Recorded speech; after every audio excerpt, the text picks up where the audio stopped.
अस्सलाम वालेकुम बहनों, मैं हूँ तैयबा मलिक। कभी नोटिस किया है जब घर में आवाज बुलंद होती है तो सुकून सबसे पहले चुप हो जाता है। बहनों, ऊंची आवाज सिर्फ आवाज नहीं होती, ये शौहर के लिए बेइज्जती का एहसास होता है। जब बीवी ऊंची आवाज में बात करती है तो शौहर बात सुनना बंद नहीं करता, वो महफूज महसूस करना बंद करता है। और जहां महफूज महसूस ना हो वहां रिश्ता मजबूत नहीं रहता। याद रखें बहनों, बात सही हो सकती है लेकिन अगर लहजा गलत हो तो बात दिल तक नहीं जाती।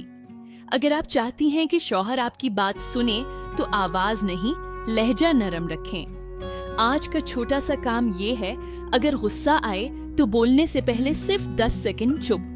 और याद रखें, जिंदगी बड़ी बातों से नहीं, छोटी छोटी बातों से रोशन होती है। अगर आपको हमारी आज की बात पसंद आई और आपके दिल को लगे तो मेरा चैनल छोटी छोटी बातें को सब्सक्राइब, लाइक, शेयर और कमेंट करें।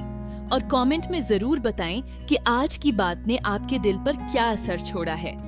कल फिर मिलेंगे छोटी छोटी बातें के साथ। अल्लाह हाफिज।